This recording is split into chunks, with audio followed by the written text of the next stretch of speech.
ሰላም ጤና ይስጥልኝ ክቡራን አድማጮች፣ በዚህ ሰዓት ማምሻውን በደረሰን ሰበር መረጃዎች ተመልሻለሁ። ወደ መረጃዎቹ አልፋለሁ፣ አብረን እንከታተለው። በአማላዩ በሚለው ቀደምት የሙዚቃ ስራዎቹ የምናውቀው ድምፃዊ ቃቂ ተስፋዬ እኔ ትልቅ ባለሀብት መስሎኝ ነበር፣ ለካ ቲክቶከር ነው፣ መንሱር ባለሀብቶች ደግፉት በማለት የተናገረውን ንግግር በዚህም አቶ መንሱር ጀማል ለድምፃዊ ቃቂ ተስፋዬ መግለጫና ማስጠንቀቂያን አውጥቷል። በዚህም መሰረት ለድምፃዊ ቃቂ ተስፋዬ በፍትሐብሔር ሕግ ቁጥር 1772 እና 1773 መሰረት የተሰጠ የጽሑፍ ማስጠንቀቂያንም ሰጥቷል። ይህንን የጽሑፍ ማስጠንቀቂያ ለመጻፍ ያስገድደኝ ምክንያት እኔ ማስጠንቀቂያ ሰጪና እርስዎ ምንም የሚያገናኘን ከውል ሆነ ከሕግ የመነጨ ግንኙነት ባይኖረንም አሁን ላይ በትክክል በማላስታውሰው ቀን ከ3 ዓመት በፊት ቢሮዬ በመምጣት ድጋፍና እርዳታ ጠይቀኸኝ ፈቃደኛ ያለመሆኔን ገልጬ ከተለያየን ከዓመታት በኋላ አይቤክስ ሚዲያ በተሰኘ የዩቲዩብ ቻናል ላይ በቀን 18/08/2017 ዓ.ም በመቅረብ መንሱር ጀማል ባለሀብት አይደለም ቲክቶከር ነው፣ እኔን የምትረዱኝ ባለሀብቶች መንሱርን እርዱትና መሰል ቃላቶችን በመጠቀም የሐሴት ሐሜትና ስም ማጥፋት አድርሰህብኛል። ይህ ድርጊት ሆን ተብሎ እኔ ያለኝን መልካም ስም ዝናዬ እንድነጠቅ ከኔ ጋር የሚሰሩ የንግድ ሰዎች በእኔ ላይ እምነት እንዳይኖራቸው ሳልቸገር እርዱት በማለት በወንጀልና በፍትሐብሔር ሊያስጠይቅ የሚችል ተግባር ፈጽመብኛል።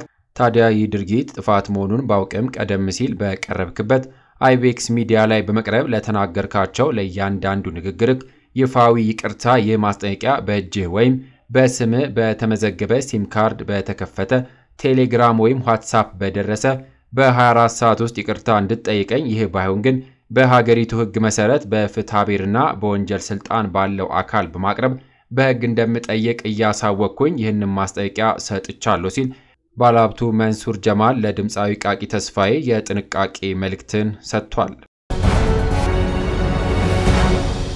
በሌላ ዜና የአዲስ አበባ ስፖርት ፌዴሬሽን ምክትል ፕሬዝዳንት አርቲስት ማስተዋል ወንደሰን እና ሌሎች አርቲስቶችም ተሳትፏል። በሀገራችን ኢትዮጵያ የመጀመሪያ የሃይኪንግ ፌስቲቫልም ተካሂዷል።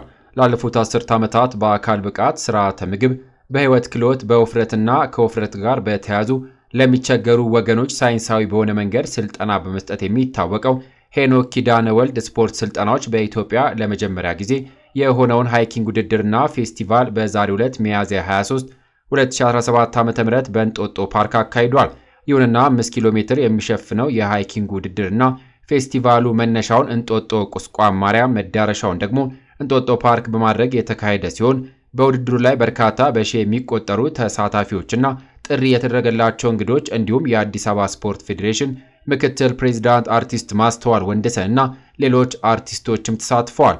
ይሁንና ለፌስቲቫሉ ድምቀት የሰጡ ሽልማቶች የሚያስገኙ ውድድሮች፣ ቻሌንጆች፣ ለየት ያለ ፌስቲቫል፣ የጫካ ሲኒማና ሌሎች ፕሮግራሞች ተካሂደውበት አዘጋጁ ተባባሪ አካላትን አመስግኖ ተጠናቋል። ይሁን እንጂ መስራቹ ማስተር ሄኖክ አካለ ወልድ ይህ ፕሮግራም በኢትዮጵያ የመጀመሪያ ቢሆንም በቀጣይ ከዚህም በላይ ዝግጅት አዘጋጅተን ሚሊዮኖችን እናሳትፋለን፣ የሚያግዙንን በሙሉ ከልብ እናመሰግናለን ሲልም ገልጿል።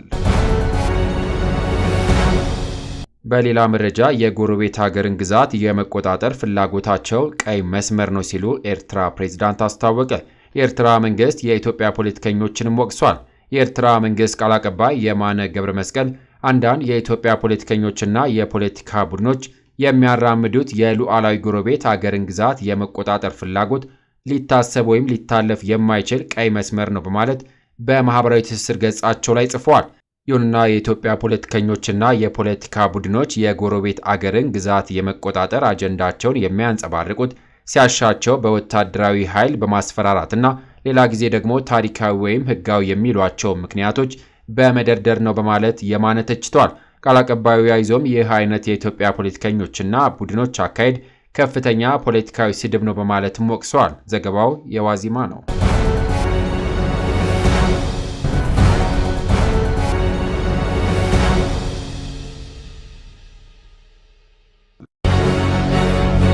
ክቡራን አድማጮች ከሀገር ውስጥ ከውጭ ለሰዓቱ ብታደምጧቸው ብለን የመራርንላችሁ ዘገባዎች እነዚህን ይመስሉ ነበረ።